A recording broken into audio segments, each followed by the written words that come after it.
अच्छा तो बच्चों, हम क्वेश्चन नंबर 3 का थर्ड पार्ट आज हमें करना है। ये क्या, the coach of a cricket team buys 7 bats and 6 balls for 3800, 3800 का इसको 6 बॉल्स और 7 बैट्स आते हैं। ठीक है, कॉस्ट है यानी 7 बैट्स का और 6 बॉल्स का। अगर मिलाएंगे हम दोनों का कॉस्ट तो वो 3800 आता है। इससे एक इक्वेशन बनेगी। फिर दूसरी इक्वेशन बनेगी हमें, later she buys 3 bats and 5 balls. उसके बाद अब वो 3 बैट्स एंड 5 बॉल्स खरीद रहा है। वो दोनों उनका कॉस्ट 1750 आता है, 750। Find the cost of each bat and each ball. Each bat each ball का मतलब है हर एक अलग बैट का और अलग बॉल का कॉस्ट क्या होगा। ये जो हमें निकालना है ना, अलग बैट का एक बैट का, यानी एक बैट का एक बॉल का कॉस्ट हम रखेंगे, एक बॉल का कॉस्ट एक्स और बैट का कॉस्ट रखेंगे वाई, या बैट का रखेंगे एक्स, बॉल का रखेंगे वाई, आपकी मर्जी है। ये दो वेरिएबल्स बनेगी जिनको आपको ढूंढना है, और इन्हीं दो वेरिएबल्स में आपको दो इक्वेशंस बनानी है, फिर सब्स्टिट्यूशन मेथड से इसको सॉल्व करना है। ठीक है, तो पहली सिचुएशन क्या है, the coach of a cricket team buys 7 bats and 6 balls. ये जो 7 बैट्स और 6 बॉल्स यानी 7 बैट्स का और 6 बॉल्स का कॉस्ट मिला के वो आता है 3800। हम रखेंगे, let the cost of one bat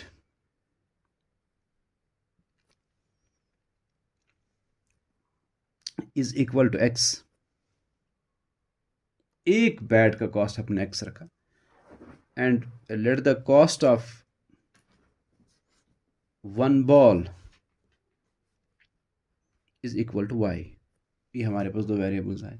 अब इक्वेशन कैसे बनेगी, देखो, कॉस्ट ऑफ वन बैट, एक बैट का कॉस्ट है x, दो बैट्स का कितना होगा 2x, तीन का 3x, और हमारे पास कितने बैट्स से ले रहा है, पहली सिचुएशन में 7 बैट्स, तो कॉस्ट ऑफ 7 बैट्स फिर कितना होगा, जब एक बैट का कॉस्ट x है तो कॉस्ट ऑफ 7 बैट्स वो होगा 7x।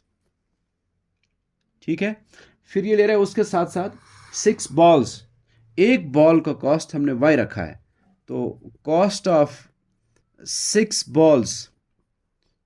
बॉल्स कितने में आएंगे, 6 इंटू एक्स, समझ गए ना, वो 6x होगा।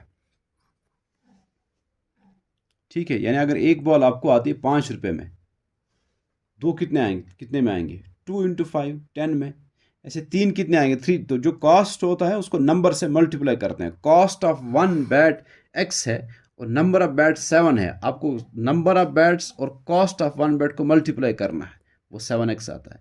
ऐसे यहाँ नंबर ऑफ बैट 6 है और cost of one bat y है, आपने यहाँ 6y है, 6x नहीं है, तो cost of one ball y है और नंबर ऑफ बॉल्स 6 है, तो कॉस्ट कितना होगा 6 बॉल्स का, 6 into y, number into cost of one ball. अच्छा, फिर ये कह रहा है कि ये जो 7 बैट्स का कॉस्ट है और 6 बॉल्स का कॉस्ट है, ये अगर हम ऐड करेंगे 6 बैट्स का और 7 बैट्स का और 6 बॉल्स का कॉस्ट मिला करके ऐड करोगे तो आपको पैसे टोटल देने पड़े 3800, यानी इन सब का कॉस्ट 7 बैट्स का और 6 बॉल्स का कॉस्ट मिला करके 3800 आया है। ये हमारी पहली इक्वेशन बनी। अब दूसरी इक्वेशन के लिए और एक सिचुएशन दी है इसने, वो क्या है कि let she buys 5 balls, she buys 3 bats and 5 balls. पहले में 7 बैट्स था और 6 बॉल्स थी, इसलिए 7x प्लस 6y आया। अब वो ले रही है 3 बैट्स, जो नई इक्वेशन बनेगी वो आएगी 3x, इसलिए को 3 बैट्स अब ले रही है। ठीक है ना, 3 बैट्स का कॉस्ट 3x होगा, प्लस 5 बॉल्स का कॉस्ट, एक बॉल का कॉस्ट हमने y रखा है, 5y होगा, तो सारा जो मिला करके 3 बैट्स का और 5 बॉल्स का वो 1750 में आता है। ये दूसरी सिचुएशन दी है, इसलिए दूसरी इक्वेशन बनेगी। अब इन इक्वेशन को सॉल्व करना है सबस्टिट्यूशन मेथड से। आपको एक्स वाई का वैल्यू ढूंढना है। एक्स रखा है आपने कॉस्ट ऑफ बैट और वाई रखा है कॉस्ट ऑफ बॉल, तो आपको cost of bat cost of ball निकलेगा एक्स वाई के निकालने से। तो सबस्टिट्यूशन मेथड में क्या करते हैं, हम कोई एक इक्वेशन लेते हैं। हम पहली इक्वेशन को ही लेते हैं। टेकिंग इक्वेशन फर्स्ट, वो क्या है, 7x plus 6y is equal to 3800। ठीक है, इसमें क्या करते हैं, हम एक वेरिएबल हम कोशिश करते हैं एक साइड में अकेला रखने की। तो स्टार्ट क्या करते हैं, सबसे पहले देखते हैं अगर कोई टर्म ऐड किया हुआ है कुछ, यहाँ 6y एक टर्म है, इसको ट्रांसपोज करेंगे, इक्वेशन के उस साइड में ले जाएंगे। 7x is equal to 3800 minus 6y। फिर उसके बाद x को अकेला x, अब 7 इंटू है तो 7 वहां जाएगा इस सब के साथ, 3800 माइनस 6y इसके साथ डिवाइड हो जाएगा, डिवाइड बाय 7। ठीक, अब x का ये वैल्यू, ये जो है 3800 माइनस 6y बाय 7, ये हम सब्स्टिट्यूट करेंगे इस दूसरी इक्वेशन में, जो इक्वेशन सेकंड है। फिर उसमें सिर्फ y ही y वेरिएबल आएगा, तो y का वैल्यू निकल आएगा। फिर y का वैल्यू सब्स्टिट्यूट करेंगे इक्वेशन फर्स्ट में या सेकंड में। ठीक है, सेकंड इक्वेशन क्या है, सेकंड इक्वेशन है 3x, लेकिन x को रिप्लेस करना है आपको 3800 माइनस 6y डिवाइड बाई 7 से। ठीक है, plus 5y is equal to 1750। ये सेकंड इक्वेशन थी ना, सेकंड इक्वेशन क्या थी, 3x plus 5y is equal to 1750। यहां x था, लेकिन x को रिप्लेस किया इससे। अब हम इसको थोड़ा सा सिंप्लीफाई करते हैं, आपको इसमें से y का वैल्यू निकलेगा। पहले 3 से इन दोनों को मल्टीप्लाई करो आप, 3 इंटू 3800, वो आता है 11400। फिर 3 को, अच्छा 3 के आगे साइन प्लस है, यहाँ माइनस है, प्लस माइनस माइनस, फिर 3 6 18 y डिवाइड बाई 7, तो ऐसे ही रहेगा क्योंकि ये न्यूमिनेटर में है ना, न्यूमिनेटर सारा मल्टीपल इसके तो हुआ, जो डिनोमिनेटर में 7 वैसे रहेगा, plus 5y is equal to 1750। यहां 5y डिवाइड बाई 1 हम लिख सकते हैं, क्योंकि डिवाइड बाई 1 करने से कुछ नहीं होता। क्या हो जाएगा, अब हम क्रॉस मल्टीप्लिकेशन थोड़ा सा ये 1 के लिखने से आसान हो जाता है। 1 इंटू ये सब, फिर 7 इंटू ये डिवाइड बाई 7 इंटू 1, जैसे क्रॉस मल्टीप्लिकेशन रैशनल नंबर्स को करते हैं। हमें ऐड करना है, ये रैशनल नंबर्स दो है, ऊपर न्यूमिनेटर ये सब है, इसका इस रैशनल नंबर का numerator 11400 minus 8y divide by, फिर उसका डिनोमिनेटर 7 है, ये एक रैशनल नंबर, फिर प्लस 5y बाई 1 है। करो 1 इंटू ये आएगा 11400, क्योंकि 1 के मल्टीप्लाई करने से कुछ नहीं, ये सब ऐसे ही आएगा, माइनस 18y, फिर 5y इंटू 7, यहाँ प्लस है, प्लस 5 इंटू 7 35 और y आएगा। फिर divide by 7 into 1 7 is equal to 1750। 11400, 35 minus ये एक प्लस है दूसरा माइनस है, तो सेपरेट हो जाएगा ना। 35 माइनस 18 वो कितना आता है 17, और साइन प्लस आएगा, इसलिए कि 35 बड़ा है वो प्लस है, plus 17y divide by 7 is equal to 1750। यहां तक तो ठीक है ना। अब 7 यहां डिवाइड है, इसको यहां इक्वेशन के इस साइड में ले जाएंगे, मल्टीप्लाई हो जाएगा, यह आएगा 11400 plus 17y is equal to 1750 into 7। ठीक है, 11400 plus 17y is equal to 1750 into 7 जो है वो आता है 12250। ठीक है, 12,250 आता है वो। अब आपको सिर्फ लेकिन y चाहिए। अब 17y को यहीं रखेंगे, पहले इसको ले जाएंगे इस साइड में, ट्रांसपोज करेंगे, सब्ट्रैक्ट हो जाएगा। फिर y के लिए 17y अकेला रहेगा, 17 को उधर ले जाएंगे। रखते हैं 17y को ऐसे, और 11,400 को ट्रांसपोज करेंगे। यहाँ 12250 ऐसे रहेगा, ये सब्ट्रैक्ट हो जाएगा 11400। फिर 17y इज इक्वल टू, ये सब्ट्रैक्ट करके 850 आता है। तो सिर्फ आपको y चाहिए। y is equal to 850 divide by 17। y is equal, ये जो कैंसलेशन से 17 5 85 आता है, तो ये 50 आएगा, 0 ऐसे रहेगा, 50। y is equal 50। तो कॉस्ट ऑफ y आपको क्या रखा था, cost of balls, cost of one ball y था, तो कॉस्ट ऑफ वन बॉल 50 है। 50 रुपीज़ में आपको एक बॉल आएगी। उसके बाद कॉस्ट ऑफ बैट आपको चाहिए। कॉस्ट ऑफ बैट आपने x रखा, तो x निकालेंगे। x को निकालने के लिए आप y का वैल्यू आप किसी एक इक्वेशन में सब्स्टिट्यूट करो, या फर्स्ट या सेकंड, चलो सेकंड में करते हैं। हम लेंगे substitute y equal to 50 in equation second. Equation second हमारी क्या थी कि वो थी 3x प्लस 5y, लेकिन y को रिप्लेस करना है 50 से, तो 5 into 50 is equal to 1750। 3x plus 5 into 50 250 is equal to 1750। 3x is equal, आपको सिर्फ x चाहिए ना, x 3x is equal to 1750 minus 250। तो 3x is equal to 1750 minus 250, वो आएगा 1500। आपको सिर्फ x चाहिए। x is equal to 1500 divide by 3। तो x इज इक्वल टू 3 1 जा 3 5 जा, और ये 0 2 ऐसे आएंगे। x is equal to 500।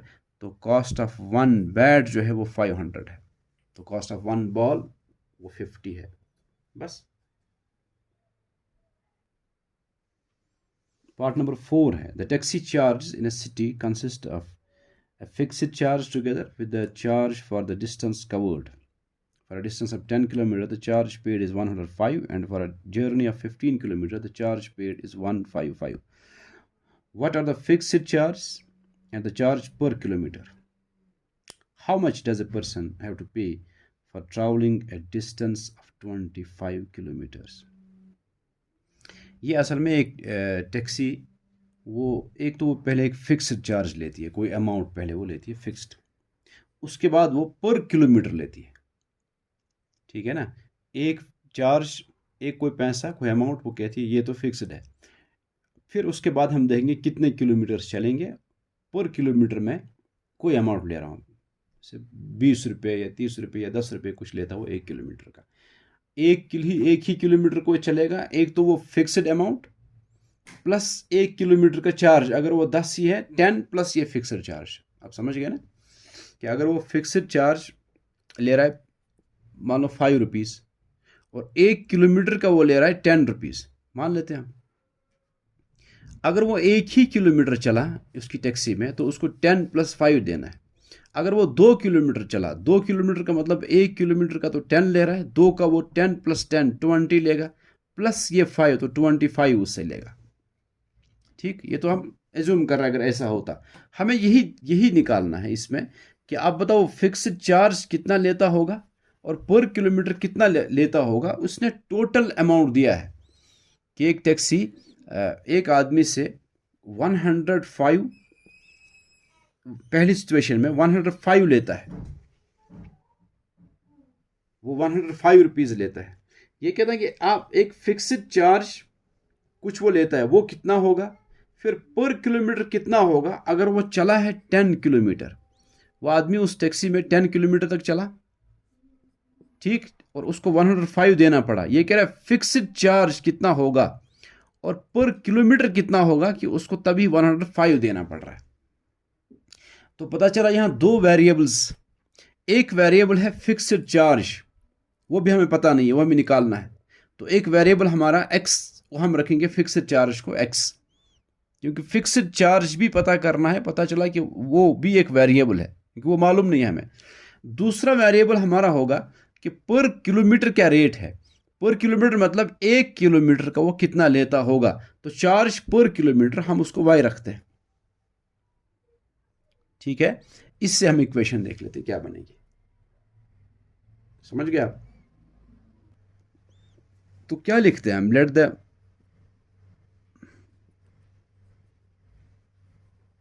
Fixed charge be x, है ना, और charge paid for 1 kilometre, charge paid for 1 kilometre, उसको हम y रखते हैं। 1 किलोमीटर का या चार्ज पेड पर किलोमीटर वो y है, उसको y रखते हैं। अब देखो, आप पहली सिचुएशन में वो कह रहा है कि वो for a distance of 10 kilometre the charge paid is 105। एक आदमी टैक्सी में 10 किलोमीटर चला है और उसको 105 देना पड़ा है। मुझे बताओ, अगर आपने चार्ज फॉर 1 किलोमीटर y रखा, charge paid for 1 kilometre, 1 kilometre का अगर y देना पड़ रहा है, 2 किलोमीटर्स का कितना होगा 2y, 3 किलोमीटर का कितना होगा 3y, 3 टाइम्स y, और 10 किलोमीटर्स का कितना होगा, यानी चार्ज पेड फॉर 10 किलोमीटर्स वो होगा ना 10 इंटू y, 10 टाइम्स y। एक का y है 1 किलोमीटर का, 10 का 10 टाइम्स y होगा, यानी 10y होगा वो। और आपने जो फिक्स्ड चार्ज वो ले रहा है उसको आपने x कहा है। ये फिक्स्ड चार्ज और 10 किलोमीटर्स का कितना बनता है, इसको जब मिलाएंगे हम, मीन्स ऐड जब करेंगे x प्लस 10y, वो अमाउंट 105 आता है, 105 आता है वो। ठीक है, आपकी पहली इक्वेशन ये बनी। और दूसरी सिचुएशन दी है कि अगर आप 15 किलोमीटर्स कोई चल रहा है, कि 10 के बजाय 15 किलोमीटर चल रहा है, तो एक ही चेंज हो जाएगी। इक्वेशन दूसरी जो आएगी उसमें फिक्स्ड चार्ज तो x ही रहेगा, फिर वो 15 किलोमीटर्स तक चला तो 15y आएगा, इज इक्वल टोटल अमाउंट जो देना पड़ा है वो 155 है। उसमें आप देखो दूसरी सिचुएशन में दिया ना 155 दिया जो 15 किलोमीटर तक चला है। तो 1 किलोमीटर का y था, तो 15 किलोमीटर का 15 टाइम्स y देना होगा, प्लस फिक्स्ड चार्ज। जैसे यहां आया x plus 15y is equal to 155। ये दो इक्वेशंस। अब आप इन दो इक्वेशंस को आपको सॉल्व करना, x और y का वैल्यू निकलना। फिर वही कि कोई एक इक्वेशन ले लो। चलो फर्स्ट इक्वेशन लेते हैं हम कि x plus 10y is equal to 105। सिर्फ x is equal to 105 minus 10y। x का ये वैल्यू हम सब्स्टिट्यूट करते हैं आप इक्वेशन सेकंड में। मैं जल्दी बात पढ़ा रहा हूं क्योंकि इसलिए आपको तो समझ में आ गया। तो सेकंड इक्वेशन में हम लिखेंगे, वहां सेकंड इक्वेशन है x plus 15y is equal to 155। आपको x को रिप्लेस करना है इससे, 105 माइनस 10y। तो x को आप रिप्लेस कर रहे हैं 105 माइनस 10y से, लिखा x के बदले ये सब, plus 15y is equal to 155। ये लाइक टर्म्स है, ये सबट्रैक्ट हो जाएंगे लेकिन, क्योंकि एक प्लस है दूसरा माइनस है। तो 105 प्लस ही रहेगा साइन कि 15 प्लस है, 15y माइनस 10y, वो 5y आएगा। 5y is equal to 155।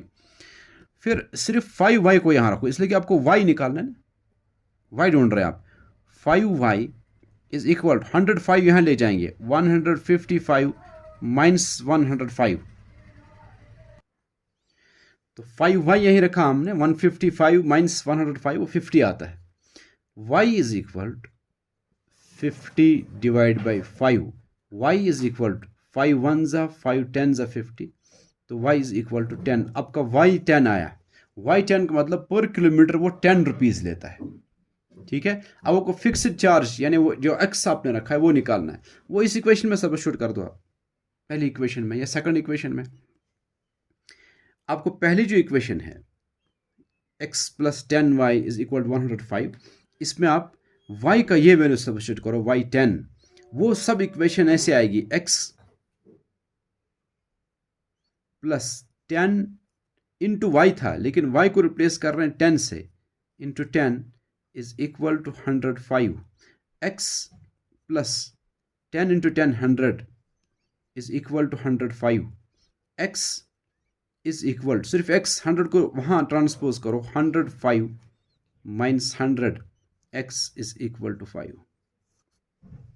तो x 5 और y है 10, यानी फिक्स्ड चार्ज वो 5 ले रहा है और वो पर किलोमीटर 10 ले रहा है, इसलिए उसको पहले 10 किलोमीटर्स को 105 लिया है, 10 किलोमीटर्स को 10 10 100 प्लस फिक्स्ड चार्ज 5, वो बनेगा 105, इसलिए कहा था कि उसने जब 10 किलोमीटर्स को चला उसने 105 लिया, इसलिए आप दूसरी इक्वेशन में भी चेक करो आप, ठीक है। फिर इसने आगे ये पूछा है कि आप बताओ अगर 25 किलोमीटर्स तक कोई चला है तो उसको कितना देना पड़ेगा, 25 किलोमीटर्स तक, 25 किलोमीटर्स तक अगर कोई चला है उस टैक्सी में तो उसको कितना देना पड़ेगा।